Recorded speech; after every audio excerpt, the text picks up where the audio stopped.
हमारी सरकार के गठन के बाद जैसा हमारी सबकी प्रायोरिटी है, बुंदेलखंड में केन बेतवा नदी जोड़ों के माध्यम से यशस्वी प्रधानमंत्री के द्वारा ये अद्वितीय सौगात नदी जोड़ो अभियान के माध्यम से मिली थी, जिसके कारण से बुंदेलखंड का, मध्य प्रदेश का और उत्तर प्रदेश का, ये दोनों इलाके मिलाकर के सिंचाई के लिए, उद्योग के लिए, पीने के पानी के लिए बुंदेलखंड की सारी चीज़ों में से केवल एक ही काम की कमी थी, पानी की।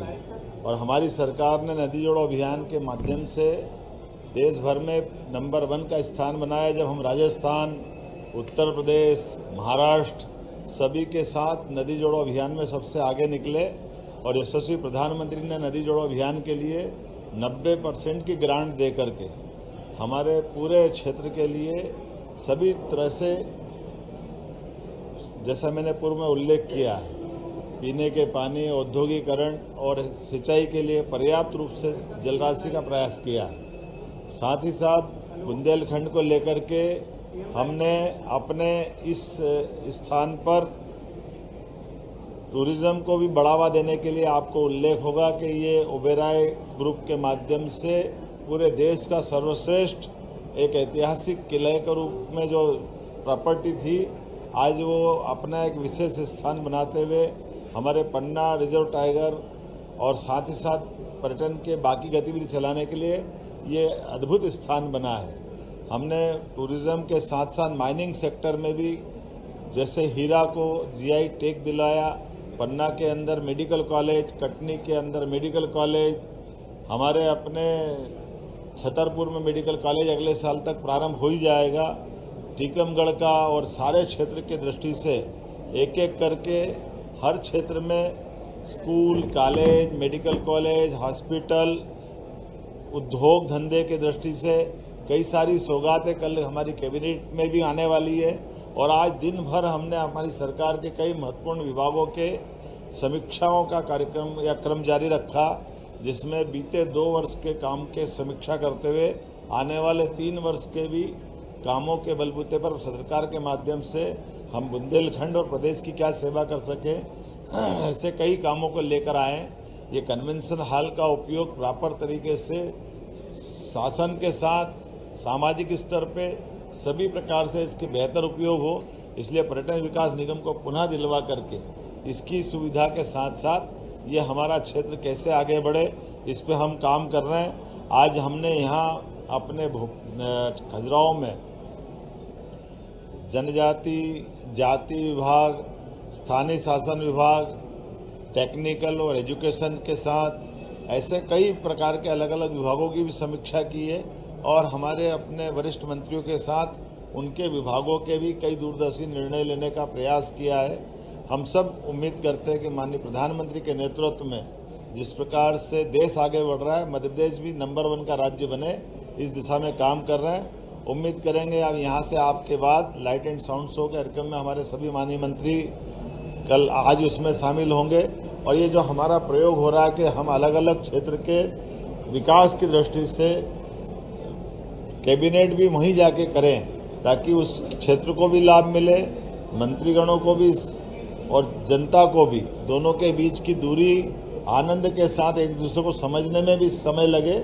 और इसी आधार पर यह बुंदेलखंड में पहली बार खजुराहो में कैबिनेट करने का निर्णय किया है। और जैसा कहा कि केवल कैबिनेट करने नहीं आए, कैबिनेट के माध्यम से कई सारी सौगातें भी दिलाएंगे। और कल से आज तक लगातार 3 दिन तक एक तरह से मैं खुद भी यहाँ हूँ और मेरे सारे माननीय मंत्रीगण इस पूरी मीटिंग और आयोजन में जुड़ रहे हैं। ये हमारे लिए सौभाग्य की बात है। मैं अपनी ओर से एक बार फिर आप सबका स्वागत करता हूँ और जनता के माध्यम से हमारी सरकार को जो सहारा संबल मिला था माननीय प्रधानमंत्री के नेतृत्व में, हम सब जन कल्याणकारी कामों में लगातार लगे रहें, इसी भावना के साथ मेरी बात पूरी होती।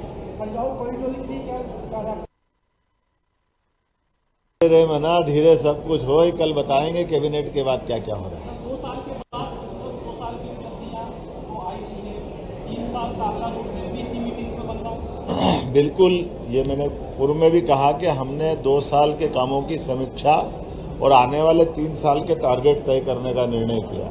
और इसीलिए अलग अलग मंत्रियों से विभागवार चर्चा करने का दौर प्रारंभ किया।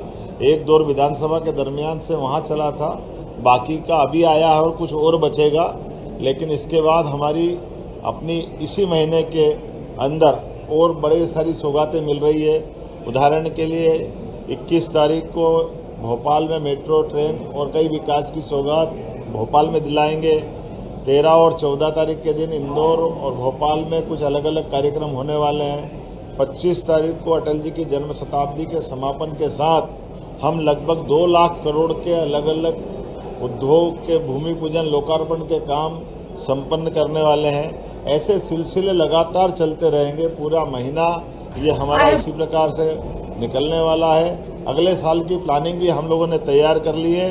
अगला साल एग्रीकल्चर से जुड़े हुए सभी प्रकार के कृषि आधारित उद्योग, कृषि से आय बढ़ाना, हार्टिकल्चर से जोड़ करके किसानों की आय कैसे बढ़े, इरिगेटेड एरिया कितना बढ़े, बिजली सोलर से और बाकी जगह से कैसे अधिक से अधिक सस्ती मिले, ऐसे कई काम लेकर अगले साल भी हम अपने शासन की योजनाओं से जन कल्याणकारी भाव को लगातार आगे बढ़ाएंगे।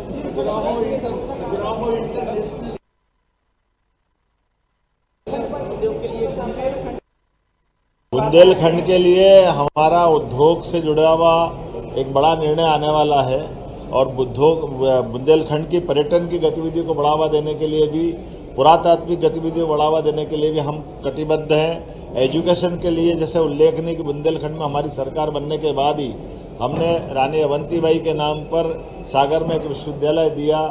महाराजा छत्रसाल विश्वविद्यालय के लिए पर्याप्त धनराशि देकर वो बन ही रहा है। पीएम एक्सीलेंस कॉलेज बन रहा है। सभी प्रकार के तकनीकी रूप से दक्ष विद्यार्थियों को रोजगार मिले, इस दिशा में भी हम काम कर रहे हैं। काम तो इतने सारे हैं कि आप थक जाओगे, लेकिन उम्मीद करेंगे आज से कल तक अभी और बाकी है। कल और विस्तार से बात करेंगे। बहुत धन्यवाद।